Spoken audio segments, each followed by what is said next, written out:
right? I just want to make sure that that's correct. Can you get it? Oh, thanks, Retro. Thanks, Retro. Thank you so much. Okay, good. Before we get started, I want to let everyone know that I have a donation link below for the COVID response 19. This isn't a charity stream. I'm just offering a link, and this is with the Entertainment Industry Foundation, who helps support Stand Up to Cancer. Stand Up to Cancer is under that.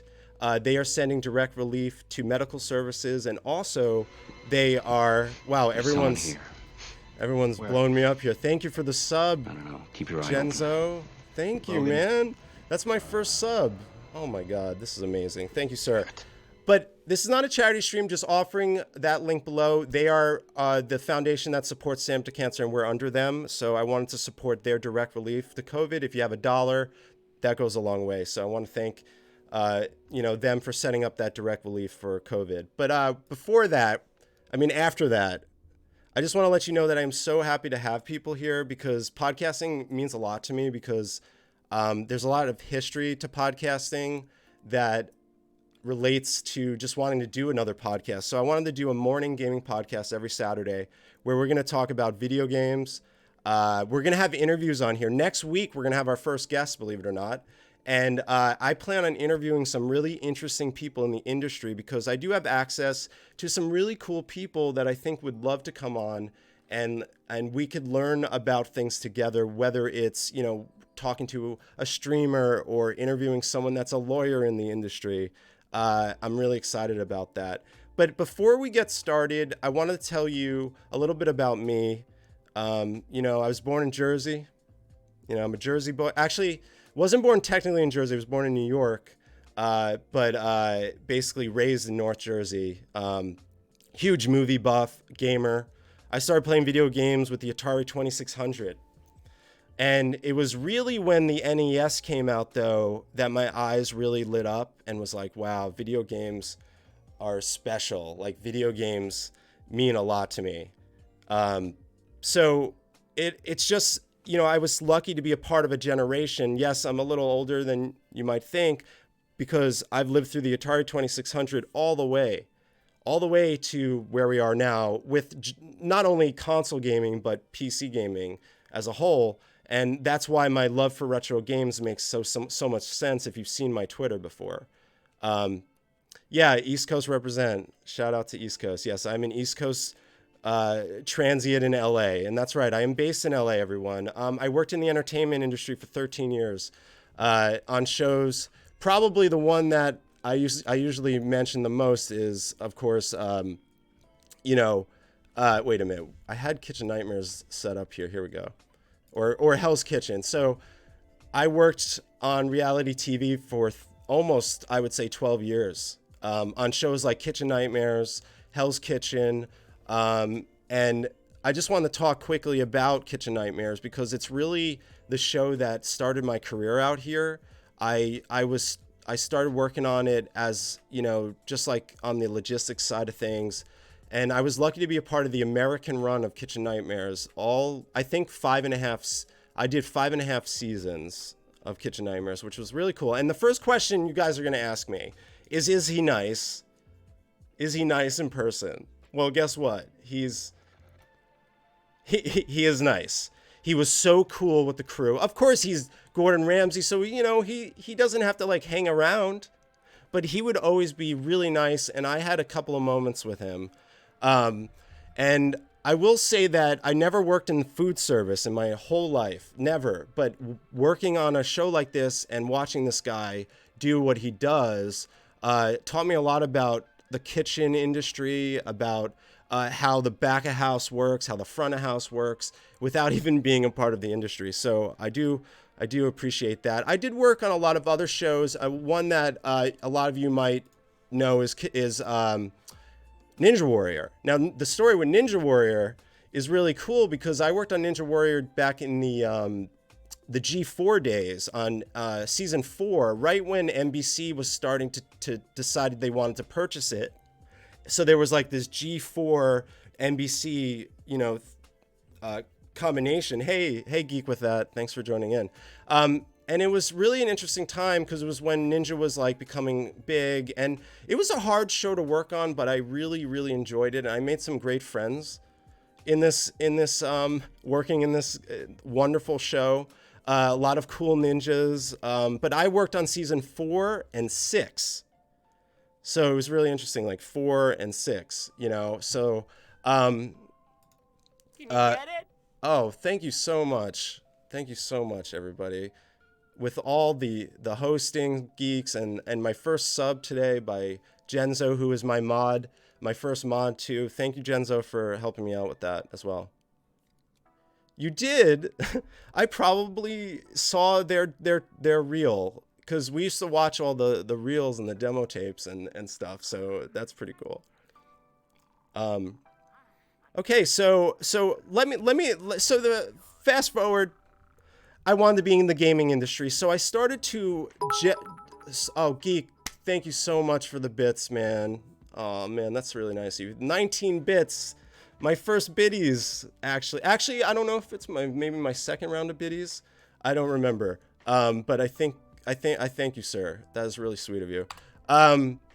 Anyway, I did want to talk quickly about my former podcast because I feel like it makes sense to shout them out. When Destiny the game came out, we started a podcast called the Destiny Podcast. That's right. It was just called a Destiny Podcast. And I love this thing. This is my first foray into podcasting. I have so much love and appreciation for this show. If you like Destiny and you're curious about the show, it's really interesting because this show was 4 years. So you can listen to it and remember the beginning of how Destiny started during the vanilla days. And we talked about it. We didn't give a crap. Like, if Bungie did something wrong, we were very honest about it. We had a really strong fan base, and it was fun. And we went to E3, I think it was my first E3 with, as the podcast, a Destiny podcast. We interviewed Bungie, a few devs. It was really meaningful and cool. So I wanted to shout out Scott Edlin, my cohort in crime, who I did the show with for 4 years. And we talked about one game for 4 years, and it really pushed me into podcasting. So shout out to Scott Edlin. And then Adam the intern, Adam Carrillo, shout out to you, man. He was a fan of the show that became a host on the show, and we call him Adam the intern. So if you guys are ever curious, hey, what's up? Thanks for coming. Oh, man, everyone's showing up. I really appreciate it. It means so much to me. The next podcast I worked on was with Scott Edlin from a Destiny podcast, but we called it the Beta Block. And the Beta Block was a really fun entertainment, gaming-centric podcast where we did talk about comic books. We talked about movies. Good morning. Thanks for coming by, everyone. Thanks for coming by. We talked about movies, video games, mostly nerd-centric stuff. I love this show. We did about 50 episodes, which was about almost 2 years. And we put a lot of blood, sweat, and tears into this show. And then my most recent podcast was the Coin Boys. And shout out to Daniel Gutierrez, my cohort on this journey through the crypto industry, where we were trying to help people. We weren't like you think. You're thinking cryptocurrency. Oh my God. We were really trying to teach people the correct uses of crypto and what it was, how important it was, like blockchain technology. We were behind the technology, not the selling side of it. So we never told you what to buy. We've recently ended this podcast, but if you're interested, there's some really, really insightful information here that maybe you didn't get from a lot of other news places and YouTube influencers in the crypto space. So please check out the Coin Boys podcast. Thank you so much for hosting me. Oh my God, that's amazing. I appreciate it.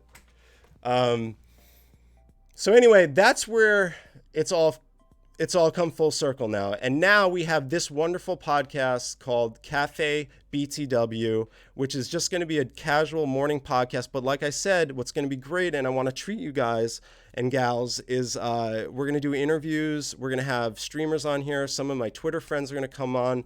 We have some awesome podcasts as well. Hey, Blue, thanks so much for stopping by. Appreciate it. Everyone, thank you so much, friends. Everyone, really appreciate it. But let's get into the show, okay? And each show we're going to try to do 3 topics. Now, because the intro is a little long, I'm going to include that as a topic. So my intro is a topic. We're going to go into the meat of it. And it's a really interesting topic that is simple in the question, but hard in the answer, right? You can ask this question simply, but it's hard to answer it. And let me run some of these games in the background while we're talking about this. So basically, how do you choose your favorite video game of all time? How do you go about the process of deciding what one game is the greatest game you ever played in your entire life? How do you do that? And for me, it's easy, right? For me, it's a little easy because for me, I always say my favorite game of all time is Diablo 2, right? This game blew me away. And why did I choose this as my favorite game of all time? Well, I'll tell you my reason. I would like to hear some people in the chat in a second what their favorite games of all time are. But here's why I chose this. It's more of a memory and like a love of multiplayer because Diablo 2 was one of the first experiences I had as a kid to play a game online and dungeon crawl with my friends.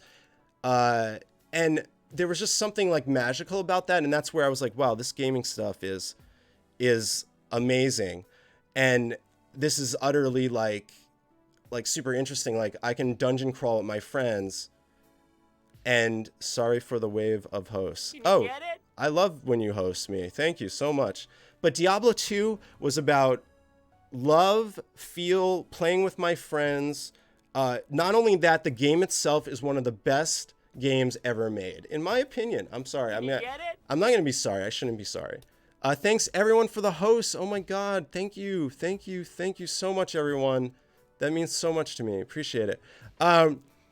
So I think that there's people out there that take the greatest game of all time differently, where they're like, maybe it's about skill. Maybe it's the game that I'm just the best at.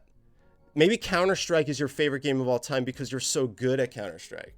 Maybe you like Super Mario Brothers because you were in love with it, and that's why it's your favorite game of all time. But you see, there's a difference here. When you take a movie, like movies, I can't pick my favorite movie of all time, but with video games, I can.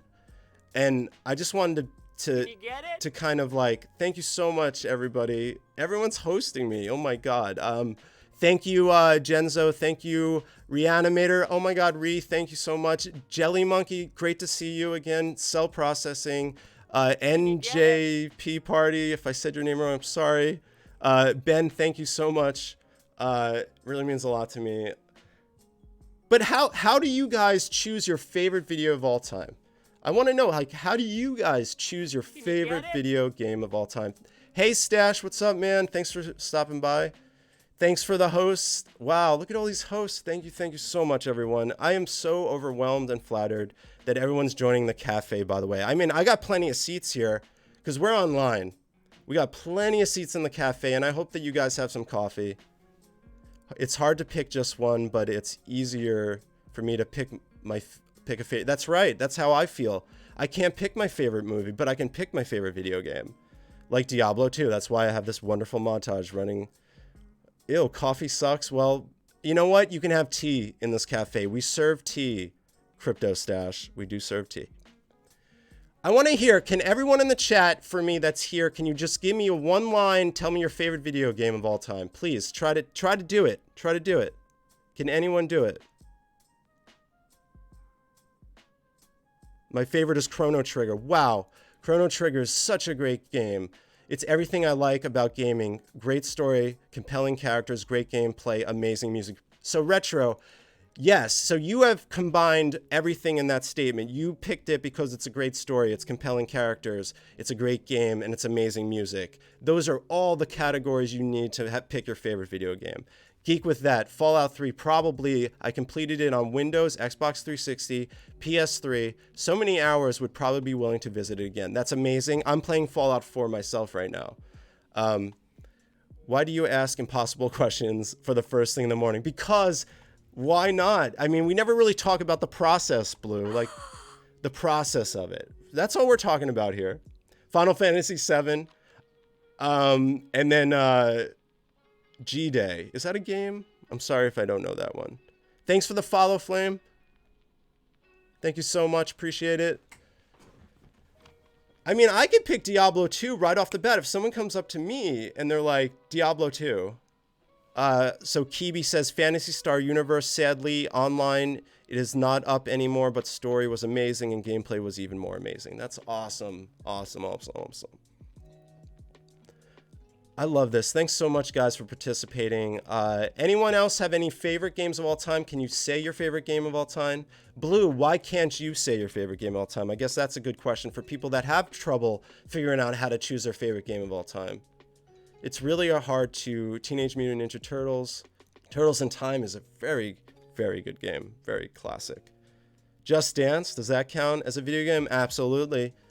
Absolutely does count as a video game. Great choice. So yeah, it's like, I guess I think Retro Game Brews said it the best, that it's like, it's mixing all those wonderful things you love about video gaming. See, okay, so Blue says, because there are too many that I have great memories with. Okay, that's fair. That's fair. You can't pick a favorite video game of all time, but could you pick a game that's at least in the top 3? Can you say at least one game that you would put in the top 3 of your favorite video games of all time? Halo Knight, all right. Hollow Knight, I mean, Hollow Knight for sure. For sure. I think that's fair. Mario Kart Double Dash Blue. Oh, he's asking. Yes, that's a great Mario Kart. I mean, that is Mario Kart. So I just wanted to show you guys something. So I've been looking at a lot of the lists, which I find interesting. And I found this one to be sort of pretty on cue, but except for the first one. I know Tetris is like, you know, probably universally one of the most acceptable, like, games that people love to play and maybe that everyone can play. But I wouldn't put it in my top 3. Would you guys put Tetris in your top 3 games of all time? I think I'd put it in top 10, you know, but I don't know if I would, you know, necessarily put it in, you know, sorry, I just got distracted, but I wouldn't put it top the first game of all time. Yeah, it doesn't deserve it on that list. Okay. Super Mario 64 absolutely deserves in the top 3, maybe. Maybe not the top 3, maybe the top 5. I don't know. I don't know about that. But now we all know this one. We all know Legend of Zelda Ocarina of Time deserves top 3 status. There's no doubt. Is it the greatest game of all time? It could be. It's probably someone's greatest game of all time. Wow, Dr. Mario. That's a great game and a good pick. Good pick, Blue. Let's see. Number 4 is Doom. Absolutely. Doom just revolutionized the first-person shooter. We did have first-person shooters before Doom, like Wolfenstein and whatnot, and ID just nailed it with, like, the future of how we would play first-person shooters. So we should give ID or id credit for that, and Doom deserves to be, I don't know if top 3, really. Top 5, maybe. Ocarina in Time was damn good, probably in my top 5. Okay. Fair enough. Miss Pac-Man is an interesting number 5. I can argue that Miss Pac-Man should be top 10. I do like Miss Pac-Man. I do enjoy it in the arcade if I ever get to play it. I do think that that's fair to say. I don't know if you guys agree. Now, Minecraft deserves... I can tell you guys that my second favorite game of all time is Minecraft because I got to beta Minecraft and I really got to enjoy it. I really got to enjoy it. Ocarina in Time was damn good, probably, yeah. Brian, thank you so much, man. Thank you, dude. Thanks, man. Appreciate it. Thanks, everyone. I think Tetris is one of the greatest games of all time because of the impact it had on handheld gaming. It's using big words, and it's fun, and you can play as a novice or expert and get the same endorphin dump. Okay, fair. Minecraft deserves top 3. I'll tell you why. Because this guy made this game with no advertising, and it went through beta and sold over 1 million copies just in beta alone with absolutely no marketing behind it. And the funny quick story about Minecraft is that when Minecraft was in alpha, my brother was like, hey, Andy, you should play this game called Minecraft. I'm like, what the hell is Minecraft? And he sent me the trailer, and I was like, just like, after that I saw the trailer, I was like, what is this? Like, and then He bought me the game because I wouldn't buy the beta on my own, and then he bought the game for me. And man, I think Minecraft deserves. It's my second favorite game of all time. Second favorite, yes, I know. I skipped over the big words. And then let's see. Legend of Zelda deserves that, sure. Super Mario Brothers for sure. Oregon Trail? I mean, top 10 status? Nah, not for me. I mean, yeah, sure, it's a classic, but does it deserve to be in the top 10? Absolutely not. Not in my opinion. Maybe top 20, 30. All right, I want to put Oregon Trail up there. I mean, it was an important part of my educational childhood because I remember I used to play it in school when I was a kid. So there was that. And then moving up to World of Warcraft. Wow, there's a game.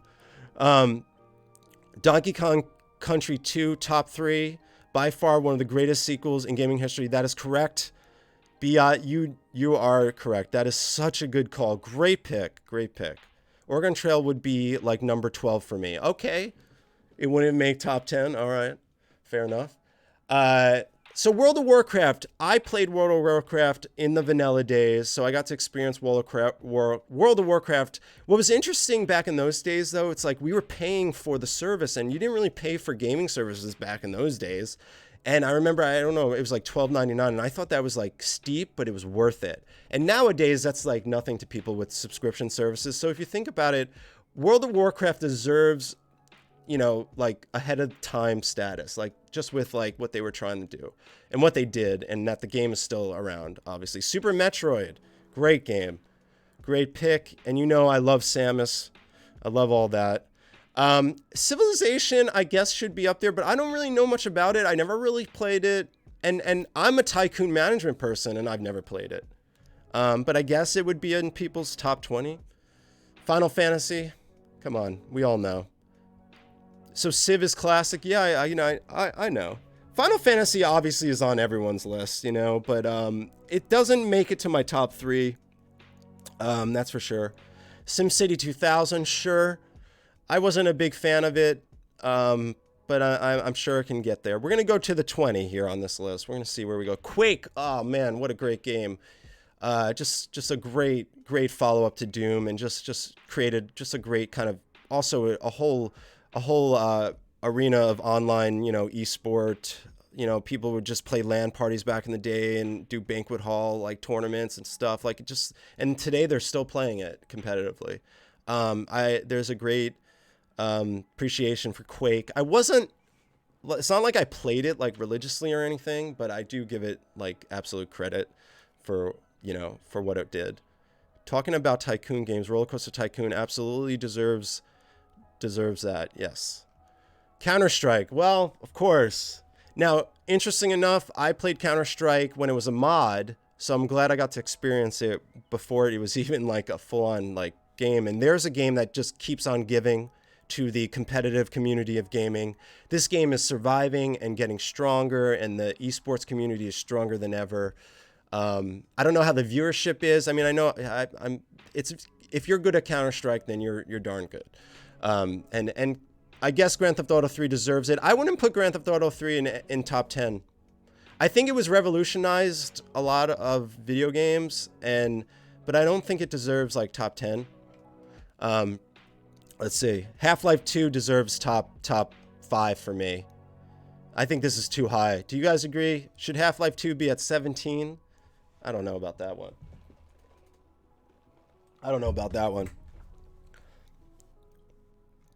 Let's see. We got Rise of Tomb Raider, sure. Space Invaders, sure. Zork, sure. Maybe. Diablo 2's at 21. What? Oh, that hurts. How could they do this? I got to write to the editor. How could Diablo 2 be 21? It's my number 1, but I guess it's at 21. You know why? Because it's an old game and not everyone's played it, and now oh man, that's disappointing. 21. Diablo 2 is arguably the best role-playing game of all time, the best dungeon crawl of all time, the best PC game of all time, and yet that's what you write, and then you put it at 21. Oh my god. That's a in Yiddish, that's a shanda, they say. My grandma would say that. It's a shanda. It's a shanda. It's a shame. I think it's more that it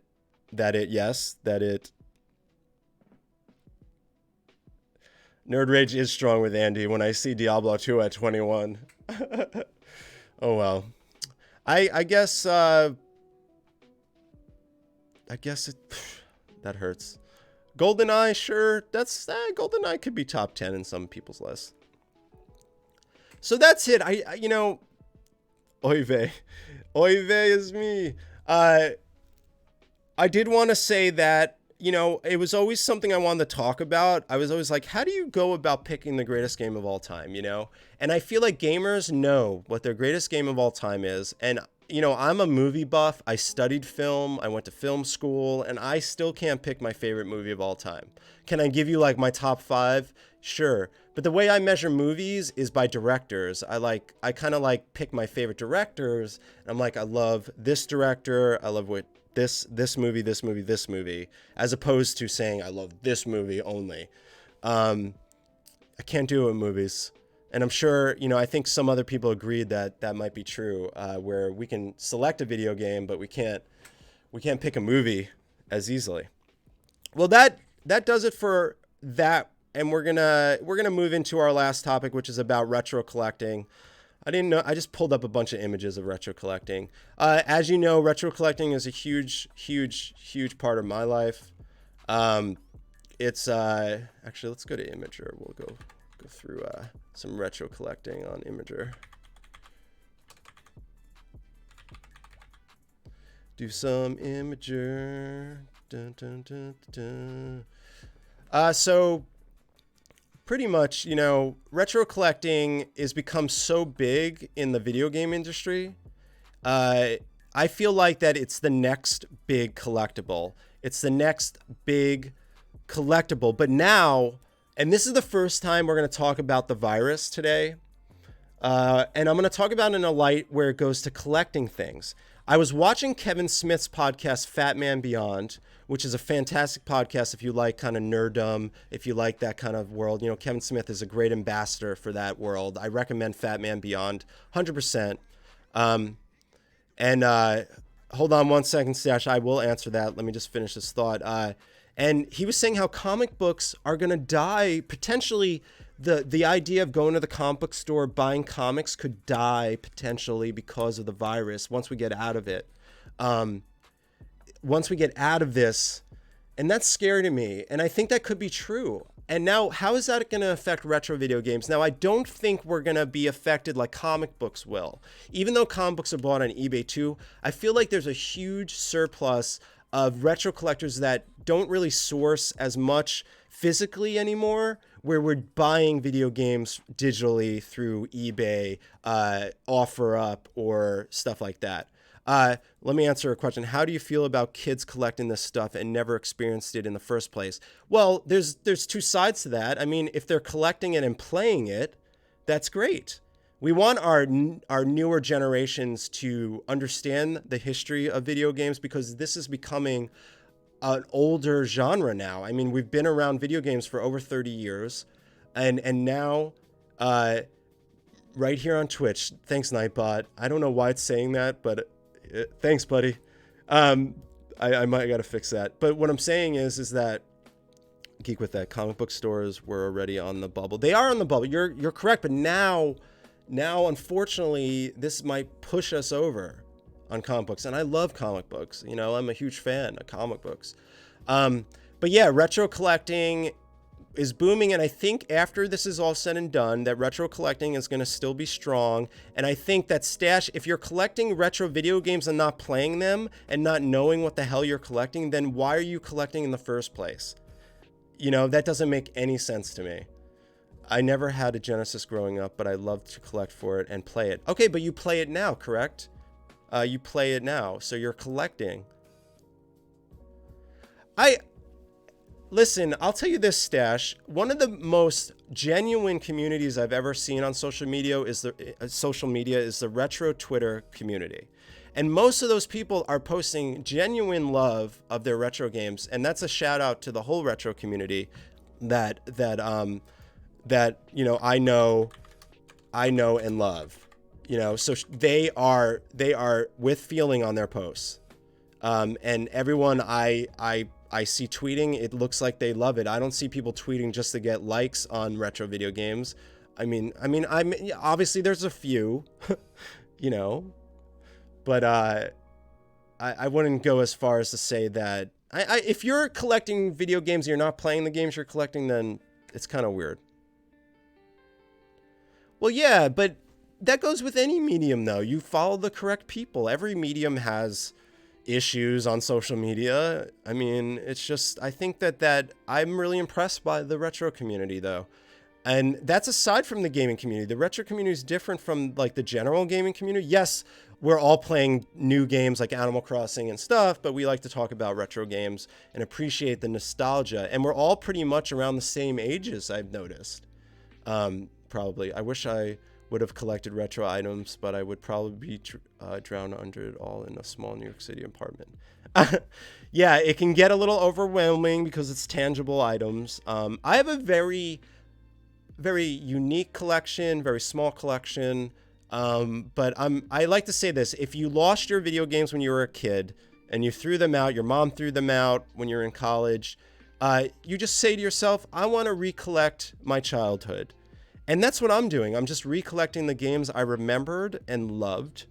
Plus, I have a huge Sega Saturn collection because I love Sega Saturn. Shout out to Saturn Day. That's today. It's always good to recognize where our current games come from and how we got here. Absolutely. So my answer overall, Stashed, is that the new generation of kids should know about retro games, and it's up to the parents to teach them. So it's up to you as the gamer to teach your children about retro video games because they're not going to always learn on their own. So I always say it's up to the parents to teach their...